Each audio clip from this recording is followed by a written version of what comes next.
یہ بہت کیا اچھا کرنا سوال کہ چاہیے اس عموماً پیش آتا ہے لوگوں کو کہ طواف کے دوران جو ہے آپ کا وضو ٹوٹ گیا، ہوا خارج ہو گئی، یا بسا اوقات بعض لوگوں کو پیشاب کا تقاضا آ جاتا ہے، کو؟ جی تو اس میں پورا طواف باطل نہیں ہوتا، بلکہ یہ آسان بات یہ کہ جہاں سے آپ نے جیسے تیسرا چکر ہے اور وہ آدھا ہو گیا، تو جہاں سے آپ نے چھوڑا ہے وہاں سے آپ وضو کرنے چلے ہیں، کیونکہ طواف کے اندر طہارت کے ساتھ طواف کرنا، باوضو کا طواف کرنا یہ واجب ہے، تو پھر وضو کر کے وہیں سے کنٹینیو آپ کر سکتے ہیں، پورا بس شروع سے ابتدا کرنا ضروری نہیں ہے، صحیح کا وہیں بھی سے یہی مسئلہ ہے. جی. اور صحیح. صحیح کا بھی یہی مسئلہ ہے.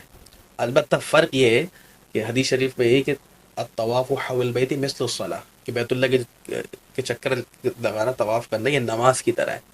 تو ظاہر سی بات ہے کہ طواف کا درجہ صحیح سے بڑھا ہوا ہے، تو اس میں تو طہارت ضروری ہے، تو اس میں تو وضو ضروری ہے. البتہ جو صحیح کے چکر ہے تو اس میں طہارت بالکل ہونی چاہیے، بہتر تو یہی ہے، مسنون بھی یہی ہے. لیکن اگر کسی کا وضو ٹوٹ گیا اور اس نے ویسے ہی بغیر وضو ہی صحیح کر لی تو ادا ہو جائے گی، اس میں جو ہے کوئی دم یا صدقہ واجب نہیں ہوگا. لیکن بہتر یہ ہے کہ بھائی کہ وضو کر لے تو اچھا ہے. خلاصہ یہ کہ طواف میں تو وضو کرنا واجب ہوگا، اور صحیح میں واجب نہیں ہے، مستحب ہے، یہ فرق ہے.